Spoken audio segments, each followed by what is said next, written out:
ver ahora lo que es la parte, lo que es la ética y ley médica. O sea, es el complemento de lo que ya hablamos de OSHA y ahora vamos a ver un poquito de lo que es HIPAA. Lo que es HIPAA acá, vamos a ver que van a ver ustedes que cuando ustedes comiencen su entrenamiento en una clínica con Medical Assistant, hay que ponerle mucha atención a lo que es el HIPAA. El HIPAA acá está lo que significa, que se lo voy a... También es una abreviatura que se ocupa para, es un acto, dice, tiene que ver con el seguro médico, eso es cierto. El HIPAA tiene dos estructuras. Una tiene que ver con seguros médicos y la otra tiene que ver con la confidencialidad de los expedientes. Entonces hay que saber distinguir uno del otro. En lo que es la del seguro médico, el medical assistant casi no se mete y no viene al caso mencionarlo, pero en la parte de confidencialidad sí es bien importante recordarlo. Entonces vamos a ver lo que usted necesita saber del HIPAA para ser bien puntual. Entonces, una cosa que hay que saber que es una ley a través de todo Estados Unidos, en toda la nación, una ley de todo. Entonces, esa ley también empezó en 1996. También si hacemos matemática, vamos a ver que andamos por los 27 años, por ahí, 26, 27 años, del que la HIPAA ya se desarrolla de una manera más estricta con el propósito de asegurar la confidencialidad de los récords médicos aún en la era de la computación, ahora que estamos con la tecnología en todos lados.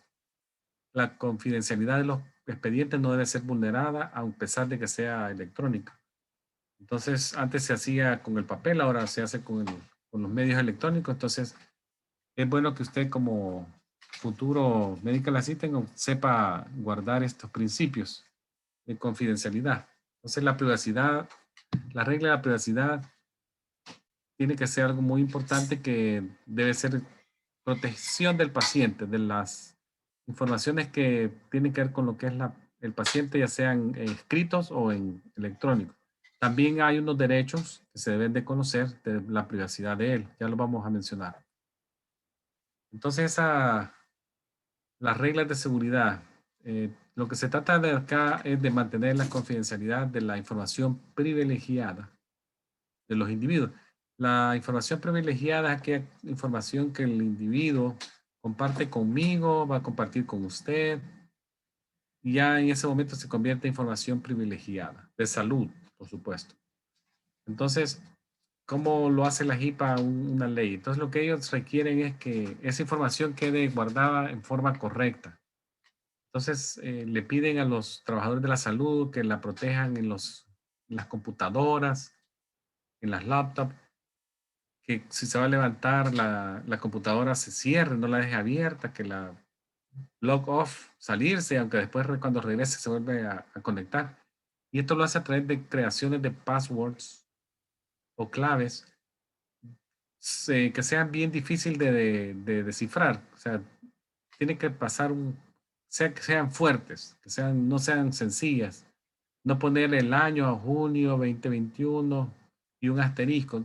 Tiene que ser una palabra fuerte en todos los equipos electrónicos que se van a usar como acceso al paciente. Ahora muchas clínicas tienen acceso en cada cuarto o habitación con una terminal de una computadora o una laptop. Entonces, cada vez que se entra ahí hay que poner su password y no compartirla porque son passwords individuales. Si se va a trabajar en un área pública, como puede ser una recepción, un front desk, también hay que proteger la información. La computadora tiene que estar posicionada la pantalla viendo a los pacientes, no que en contraposición. Y si se va a estar así lateral, tiene que usarse. Ahora venden unos filtros que se le pueden poner a la pantalla, que son plásticos, como que fueran una placa de rayos X de antes. Se ve el papel así negrito, pero se ve mucho eso en los bancos, lo he visto yo también, que las cajeras se las ponen a sus monitores. Lo que se pretende es que solo se puede ver si uno está enfrente.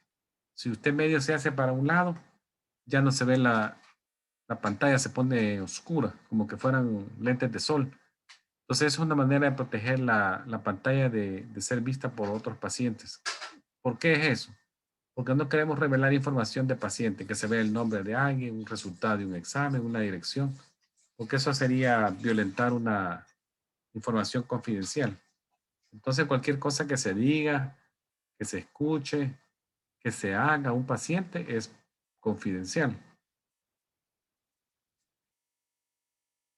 Las leyes de seguridad que ya dijimos, el uso de password, la posición de las computadoras, uso de filtros en los monitores, todo eso.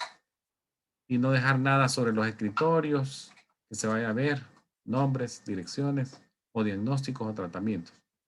Entonces, mantener la confidencialidad de la información privilegiada a toda hora del día. Entonces, esta información que obtenemos no debe ser revelada sin el permiso. Ahí está la excepción. Si la persona da permiso de revelar información, ya es otra cosa. O al menos que la ley también lo requiera. Recuerden que hay a veces órdenes de juez de la corte que ellos solicitan alguna información de un paciente. Ya es una orden especial requerida por ley.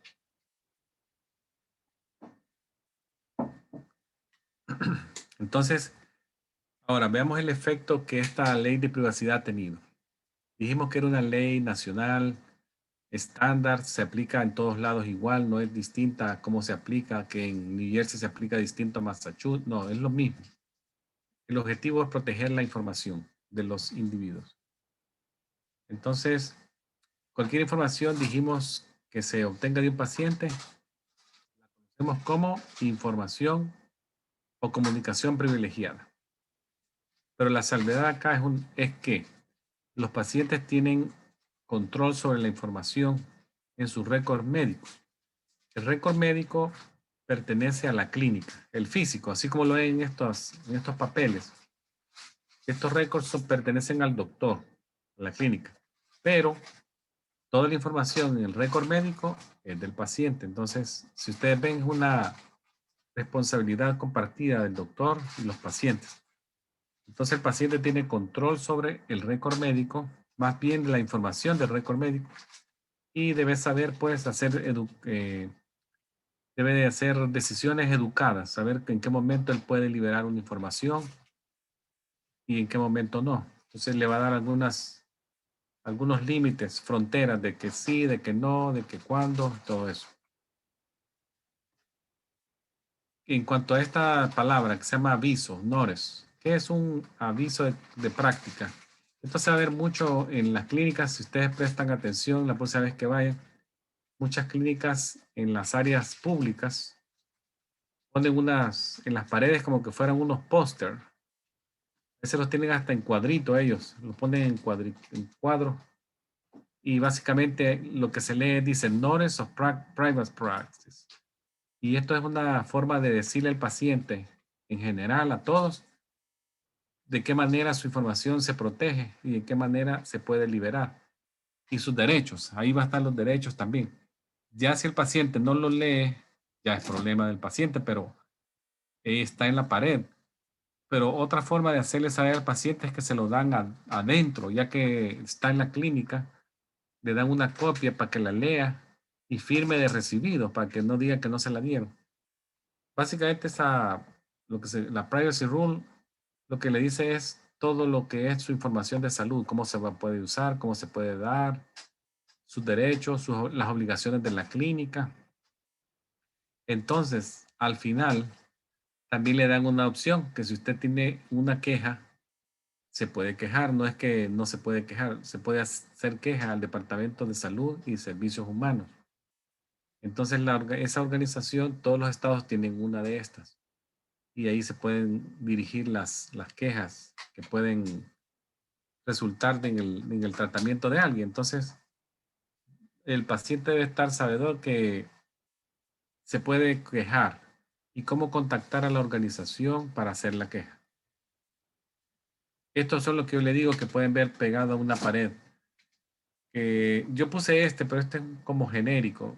Todas las clínicas tienen uno y pueden ser de distinto color, de distinto tipo de letra, cómo lo ponen ellos, pero básicamente esto es lo que dice. Casi todo dice lo mismo. Cómo su información puede ser usada, cómo usted tiene sus derechos y en qué momento se puede liberar información. Aquí están los casos, vean, aquí por ejemplo dice inmate, son los presos. En algunos casos los presos han perdido los derechos civiles, entonces su información podría ser liberada. Cuando hay sospecha de un abuso de un niño o negligencia en un niño, en un adulto mayor también. En caso de enfermedades públicas de riesgo, que alguien tenga tuberculosis, esa información ya no se convierte en privada para él. La clínica está obligada que si el departamento de salud le habla y le dice que sí es cierto que el paciente X tiene el siguiente diagnóstico y si es cierto, la clínica está en la obligación porque es una enfermedad transmisible de riesgo general, tienen que transmitir la información al departamento de salud. No puede decir no. Esta es la notita que le dije que usted dice que le dieron la nota de la práctica de privacidad. Ahora veamos algunos derechos de pacientes. Entonces los derechos en lo que es HIPAA están bien definidos, muy definidos desde 1996, les dije. Entonces, el Medical Assistant y todos los que trabajan en esa clínica deben de conocerlos. Y al final lo que se pretende es proteger el derecho de los pacientes, porque acuérdense que tarde o temprano nosotros vamos a ser también pacientes y vamos a tener los mismos derechos que ahora estamos tratando de proteger. Entonces hay que conocerlos. Entonces el paciente ahora ya participa activamente en su cuidado de la salud. Ya no es aquel paciente pasivo que solo llegaba a sentarse, a que el doctor lo examinara, que el doctor le diera una pastilla, se iba, se la tomaba, regresaba al mes, decía si mejoró o no mejoró. No, ahora el paciente un poquito más activa su participación en su cuidado de salud. Y esto puede ser bueno o puede ser malo, porque algunos pacientes son muy negligentes con su salud. No van a los controles, no se toman la medicina y pareciera que no les importara su salud.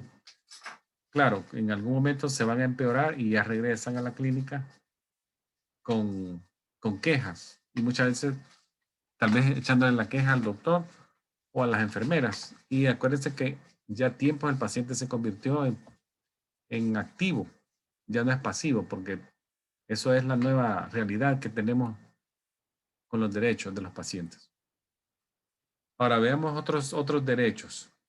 Entonces, sepamos que como paciente en cualquier hospital, en cualquier clínica, los derechos son consistentes a las leyes locales y federales.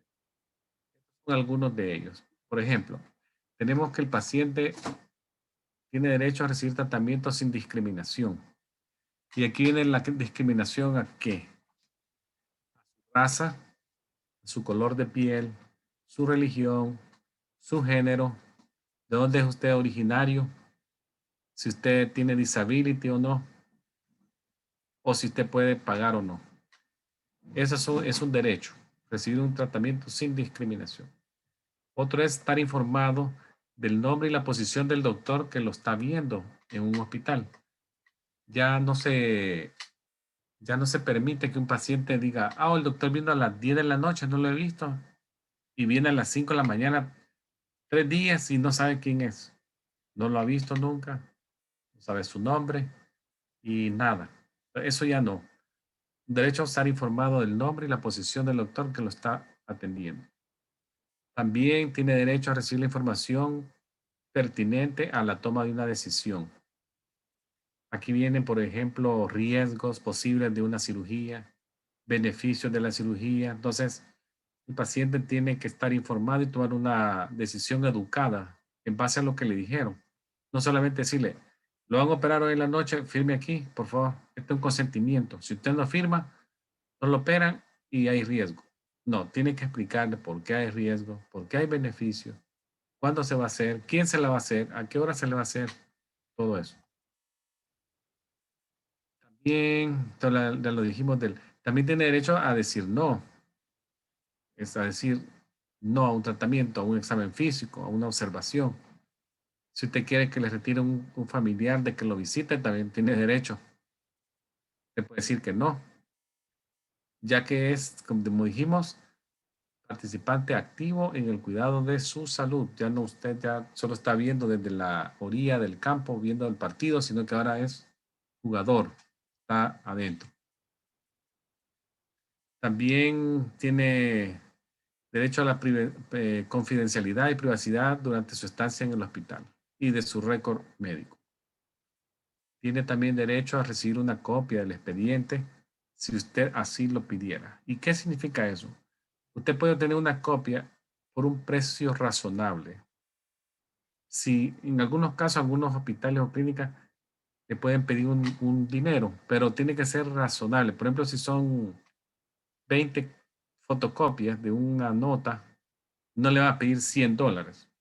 Tiene que ir acorde como un valor estándar de una fotocopia, como que usted le hiciera en un lugar como Staple, por decir algo. Si es razonable, tiene derecho a eso. No puede ser negado la copia porque usted no puede pagarlo.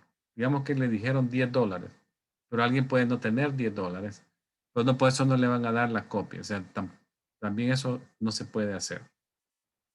También tiene derecho a quejarse sin tener miedo a que hayan represalias, que la enfermera se va a enojar, que el doctor ya no me va a ver bien, ya no van a venirme a dar los tratamientos como eran. O sea, eso los hospitales deben de responder que eso no va a pasar.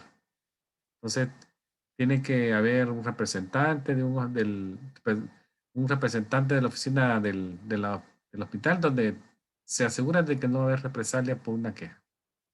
También conocer que hay manejo del dolor, medidas del dolor. Ya es inconcebible que los pacientes no sepan que hay planes para manejar el dolor en una hospital o clínica. Por ejemplo, una madre embarazada en trabajo de parto ahora tiene derecho a saber que hay una medida de aliviar el dolor y de hacerlo de forma rápida en base al reporte del dolor. No esperar que la mujer esté dando gritos 6 horas para decirle a las 6 horas y media que sí hay una forma de calmarle el dolor. O sea, hay que hacerlo de una forma temprana. Es otro derecho. Bien, hay derecho a conocer información sobre cómo tomar medidas de avance, que aquí tienen que ver con decisiones de, por ejemplo, alguien quiere hacer aquí dice abajo también de donaciones de órganos, alguien no quiere que lo resuciten, él puede dar un avance, una nota de avanzada que diga no resuscitation. No le den CPR, lo puede hacer. Eso se vio mucho en pacientes con COVID. Muchos no querían que los intubaran, pero tomaron la decisión de intubar. Y algunos, antes de que los intubaran, daban directrices de no resucitar, porque habían escuchado de que nadie salía o que hacían paros y que les daban maniobras y que les quebraban costillas, bueno, un montón de cosas que la gente escucha por los medios sociales, pero ahora ya tiene que haber una información que le dé información verídica para que ella tome la decisión si decide eso, que no resucitar, no poner en ventilador, todo eso. También, cuanto a bueno, aquí le puse yo una fotografía de esto, dice, es como un deseo de vida. Yo tomo la decisión en vida y con mi conciencia y mi estado de memoria cognitivo al 100%. En mente sana, fresca, tomo decisiones para hacer una declaración médica que digo, si empeora mi estado de salud, esto y esto, o dejo como proxy, le dicen a alguien, mi esposa, para tomar decisiones en mi nombre, si llegara yo a caer inconsciente, todo eso hay que dejarlo definido. Otra cosa creo que no sé, se me escapó acá, tiene que ver con lo que es el traductor, el intérprete. Creo que no lo vi por acá. Pero tiene que ver, También otro derecho de los pacientes es tener un intérprete médico si lo necesitara. Eso es muy importante, especialmente en nuestros estados donde hay mucho paciente que no habla inglés al 100%. Necesita un intérprete médico y el hospital se lo tiene que proveer. No, ya no se justifica también que la abuelita lleve al nieto de 10 años como traductor con el médico, con la enfermera, ya eso ya no se ve muy bien. Llevar al niño como traductor, al amigo, al vecino. No, ahora los hospitales y clínicas donde sea posible tienen que proveerle un traductor médico sin costo. Ahora, veamos un poquito lo que es la ley y la ética de una forma así general. ¿Qué es la diferencia de uno del otro? Aquí este señor se está tocando la cabeza y hay signos de interrogación. ¿Qué hago? ¿Me voy a la izquierda o me voy a la derecha? ¿Qué es la diferencia? Bueno, ética básicamente es el saber cuando algo es correcto o incorrecto. Yo sé que algo es malo o es correcto.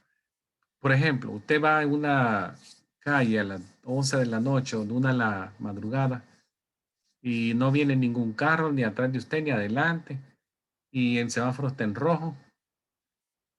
Es una zona que le da miedo, entonces ¿qué hago? ¿Me detengo o me dejo ir y solo veo para los lados si no viene nada? Ahí entra ahí un poco del conocimiento de lo que es correcto o incorrecto. O sea, ahí sería una parte ética. Si usted frene, a pesar de ser la 1 de la mañana, nadie me está viendo, no hay nadie, pero yo sé que el rojo es parar, paro, aunque sea unos segundos, y luego conduzco. No me lo paso en rojo. Eso es ética. Entonces, algunas veces hay que tomar decisiones involucrando a la ética, más que todo. Y hay que tomar decisiones en base a eso. Por ejemplo, cuando podría ser que digamos, aquí puse a esta señora preocupado, pero digamos que hay una sospecha de un abuso en un adulto mayor. ¿Qué pasa? Era examinándolo, le encuentra moretes bajo su camiseta, no en las manos, sino que cuando él se quita su camisa, su camiseta, le encuentra moretes en distintas partes de su cuerpo. La explicación que da el señor no es muy coherente en cuanto a lo que le pudo haber producido un morete, muy débil. Entonces, ¿qué debe hacer ella? Ella también entra en una decisión ética, correcto o incorrecto, ¿qué hago? ¿Es la ética de mi trabajo dar solo apoyo moral al Señor? ¿O si sospecho abuso, lo comparto con la supervisora o con el doctor? Eso puede ser una situación de ética, aún solamente ética. Luego viene lo que es la parte de la ley, porque en la ley ya son reglas de conducta. Y algo me dice, el mismo ejemplo del semáforo en rojo que les dije, ya no es lo correcto, lo incorrecto, sino que ya hay una ley que dice que si me paso un rojo son $50 de multa y 2 puntos a mi licencia. Eso ya es la ley. Ya hay ética y hay ley. Ya hay reglas de conducta y ya las hace el Estado, el gobierno, motor vehicles, ya hay alguien y ya hay penas. Pueden haber leyes que la ofensa tiene ya una pena porque es contra el público. Me paso un semáforo, voy a chocar, voy a atropellar a alguien, etcétera. En cuanto en ese mismo conversación, tenemos cosas que en las leyes acá se llaman tort, y eso es bueno también mencionárselo porque se va a escuchar mucho. Tort, que es cometer algo incorrecto en contra de alguien o la propiedad de alguien. Aquí puede ser, ven todos esos casos de carros que se van a estrellar a casas, esa es una forma de tort, porque daño a la propiedad de una persona, pero tal vez no a la persona. Ya si ofendo a la persona, también es otro tipo de tort. Pero el hecho de cometer algo incorrecto se llama tort. Hay diferentes tipos de tort. Tenemos la negligencia, que es una actuación incorrecta, sin intención, por supuesto. Yo no tengo intención de dañar, pero sucede. Negligencia. Cuando la negligencia, la intención de dañar, la hace un profesional certificado, con licencia, un doctor, digamos, ya se convierte en mala praxis. Un ejemplo que les podría dar aquí, por ejemplo, un médico prescribe una penicilina para un paciente con una alergia ya conocida y por la prisa y todo, el doctor no se dio cuenta, lo obvió, la prescribe y el paciente muere como resultado de su acción. Entonces ahí no lo quería hacer, es incorrecto, él es un profesional con licencia para ejercer la medicina, ya se hace mala praxis. Entonces, médicos, profesionales de la salud pueden cometer mala praxis por negligencia, por acto de negligencia o por una omisión. No cumplí un medicamento, no cumplí una dosis, la cumplí mal, me desvié de los estándares de la profesión. Entonces, causo lesión o hasta la muerte en alguien. Es bien grave eso. Cuando el actor se vuelve intencional, también es un acto de daño. Siguen los tortos, hay difamaciones, cuando el daño es al nombre, a la reputación de alguien, a su buen nombre, haciendo, diciendo cosas falsas o diciéndolo en forma verbal y ya se conoce como slander. Luego la invasión de la privacidad también es un tort, violentar la privacidad de alguien.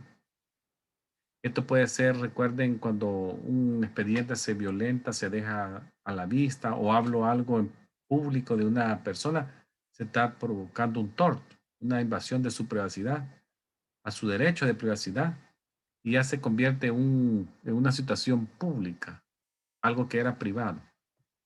Aquí siguen los tort, el fraude, el asalto, el assault, que se conoce como la intención de hacer el intento de que va a tocar a alguien o amenazarlo sin su consentimiento. Por ejemplo, un flebotomista que insista a una persona que le va a hacer la flebotomía, si el doctor dijo que se le iba a hacer, tengo que tomar su sangre y esa situación de tener la aguja en dirección del paciente y todo ya se puede convertir en assault, un tort. Si el hecho va más allá de que sin el consentimiento lo toca y lo pincha y todo, ya se convierte en una battery, que es un poquito más grave, porque el asalto implica solamente la intención de, provoca miedo al paciente que lo puede dañar, pero no lo ha tocado. Entonces, para que se haga battery, tiene que haber un contacto físico en tiempo real, ya se convierte en battery. Y esta podría ser otra pregunta, que un medical assistant que falle en obtener un consent de un paciente antes de hacer flebotomía, se le puede como decir que cometió battery. Entonces, si ustedes ven, por eso el informed consent es tan importante que ustedes lo obtengan antes de hacer una flebotomía o cualquier procedimiento invasivo. Porque todo profesional médico debe asegurarse de que su paciente ya entendió lo que se le va a hacer y que hay un consent para el procedimiento. Muchas veces por la prisa lo hace y lo lleno después. No, porque ya lo hizo. Ya si lo hizo y el paciente puede decir que no le pidió consent, ya es un battery. Siempre se debe de hacer antes el consent, nunca después. Y si el paciente es un menor de edad, es su padre o la persona que actúe como un guardian, como un protector, el que debe de dar el consentimiento en su nombre. El flebotomista entonces debe de pensar eso. Si el niño es menor, el paciente no puede dar el consent. No le puede decir al niño, sí, hágamelo. No, tiene que ser su papá. Otro tipo de torre es el abandono, que el abandono tiene que ver con la parte de que el tratamiento médico se corta de forma brusca sin aviso. Y hay un retiro del cuidado sin aviso de parte del doctor. O sea, de un día para otro el doctor desapareció de la nada. El paciente quedó sin su especialista y los récords médicos, quién sabe dónde estén, etcétera. Para que esto no suceda, el abandono, el médico tiene que dar un aviso por lo menos un mes antes, en forma verbal y en forma escrita. y de ser posible también tiene que proveerle al paciente una o dos opciones de especialista, decir, mire, yo me tengo que ir a North Carolina por cuestiones laborales, me salió otra oportunidad allá, eso va a pasar dentro de un mes. Yo tengo dos sugerencias, si usted está de acuerdo, piénselas y me deja saber. Quitan los dos nombres. El paciente no está obligado a aceptarlos, pero puede dar una opción propia y decirle, no, no, no me parecen estos dos, pero yo conozco a este doctor también que está cerca de mi casa y puede ser de esa manera resuelto el problema para que no se ponga como abandono. Ahora veamos esto de que el medical assistant, preparación de los encuentros, cómo el medical assistant puede ayudar ahí. Entonces acá tenemos el medical assistant es responsable de varias tareas en la oficina, ya lo habíamos mencionado. Por ejemplo, llenar las formas de consent. El triage significa el escoger a los pacientes en base al nivel de riesgo. Un paciente agudo, con dolor, ya en el triage se pone primero. Un paciente follow-up puede ir por último. Un paciente con control de exámenes que tienen algún resultado positivo que hay que tomar decisiones va en medio. Entonces es el triage. Preparar información de seguros, tomar signos vitales, actualizar expedientes. Acá está Medical Assistant hablando con la mamá, con la niña, tomando información extra. Y aquí tiene que ver un poquito lo que es la información. Esto que se conoce como PHI es la información de salud protegida, que ya lo venimos hablando desde el principio. ¿Se recuerdan que dijimos que se tiene que proteger eso? Entonces, ¿qué incluye? Hay información, son 18 identificadores que mencionan, que básicamente cualquier identificador de esos pone en evidencia quién es el paciente. Cualquier cosa que identifique al paciente se convierte en PHI. Identificadores, información de salud, igual PHI. Hay que protegerla. Entonces ahí hay muchas cosas. Déjenme ver acá, se los voy a mencionar porque yo creí que estaba anotado. Pero, por ejemplo, su dirección de casa, su número de teléfono, su seguro social, su correo electrónico, su récord médico, el número, su seguro médico, su identificador de vehículos si acaso existiera, cuentas de números de cuenta que estén en el expediente son PHI. Algún tipo de identificador biométrico que le hayan hecho un ADN, que tenga lectura de la retina, cualquier fotografía del cuerpo entero, de su rostro, un antes y después, si fue del cirujano, que le hicieron una cirugía, que le tomaron una foto antes y después, o ya protegido, y algún tipo de característica o código de barra, solo con lo identifica usted ya es PHI. Entonces, todo eso hay que protegerlo y si ustedes ven acá, por eso puse ese candadito ahí. Y de protegerlo, ¿en qué momento? En cualquier momento que la información esté en un récord electrónico. Ahora todo es electrónico y si ustedes ven la información, se mueve como el sentido de las agujas del reloj o viceversa. Su información puede ir a un hospital, después un reporte radiológico va al hospital, del hospital va al especialista, el especialista regresa al hospital, luego del laboratorio se va al especialista, del especialista al seguro. Si ustedes ven acá, se mueve a lo redondo acá. Entonces en cualquier momento la información puede ser vulnerada y robada. Entonces hay que aplicar distintos medios de protección, como ya los dijimos, para que la información no se haga pública. Pero puede pasar algo, que hayan como momentos indeseables. Nadie quiere que la información de alguien se conozca. Esto es lo que se conoce como liberación incidental. Sin querer se hace algo público. Es un uso secundario o liberación secundaria de la PHI que se pudo haber prevenido, pero no se, por algún momento se liberó. Entonces, esto ocurre en diferentes momentos. Entonces, por ejemplo, pueden haber conversaciones confidenciales entre dos proveedores en áreas públicas. Ven, está doctores acá hablando en el pasillo. No porque es un hospital, los pasillos son exentos de que haya gente que no es enfermera. Una visita puede ir pasando ahí y lo oyó. Otra puede ser que el paciente esté firmando un documento y alguien lo ve. Personas no autorizadas van caminando cerca de un equipo médico y ven los nombres en la pantalla que la que estaba haciendo el examen no se dio cuenta. Los doctores hablando en lugares semipúblicos como acá, privados, y también es otra violación. Entonces, es importante que el personal de salud debe de coordinar en qué momento habla. Puede ser en la estación de enfermería, en voz baja, no hacerlo en voz alta.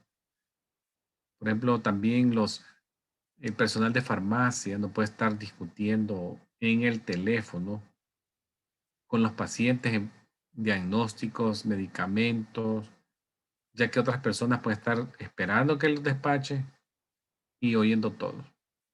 Así que esos pueden ser momentos vulnerables que puede información. Ahora bien, con lo de los niños, ¿qué de los niños? En la mayoría de casos hemos dicho que los que se consideran representantes de los niños son sus padres o sus guardians. Y ellos, por ley, pueden ver los récords médicos, así como este señor, me imagino es el papá de ella. Entonces él tiene la facultad, por ser ella menor, de tomar decisiones. Se supone que va a tomar las mejores decisiones porque es su hija. Entonces, la JIPA le provee al padre la capacidad de poder ver récord médico de sus hijos, de cualquiera de sus hijos, y eso es permitido por las leyes estatales y federales. Así que al menos que el niño ya se convierta en un menor emancipado, que ya son, por ejemplo, niños que, bueno, no tal vez digamos niños, ya más grandes, adolescentes, que ya alcanzan una edad en donde ellos ya se pueden representar solos. Eso puede ser el caso de un joven que ya tenga hijos. No es extraño ahora ver parejas, bien jovencitos de 15 años, hombre y mujer, que ya tienen su primer hijo. Entonces, a pesar de la edad, que no le han alcanzado los 18 años, por su edad, ya ellos se podrían considerar como que pueden tomar decisiones por su propio medio. Ya esa situación de tener un hijo y de trabajar y sostenerse ellos solos a través de trabajo, ya los convierte en un menor con decisión propia. Entonces, otra cosa que puede perder el derecho del padre es por una orden de un juez, de una corte. Entonces el niño, el menor, puede obtener la dirección proveniente de una corte o que la corte asigne a una persona a tomar decisión por él. Eso se ve mucho también ahora con cuestiones niños que han ido saltando de hogar en hogar, de foster parents, de papá, de foster parents, de casa en casa, en casa, en casa. Y ya a la vuelta de 2, 3 años ya llevan 3, 4, 5 foster parents. Y la corte va asignando el cambio al segundo, al tercero, al cuarto. Y eso puede hacer que el niño hasta se sienta desubicado, que quién toma decisiones por él. Pero ya son cosas especiales de la corte. Se ve mucho acá también. Bueno, esto sería la parte que les traía de lo que es la ley. Yo sé que me pasé un poquito, disculpen, Bien, no se pero con preocupe. esto cubrimos todo. Muy bien, profesor.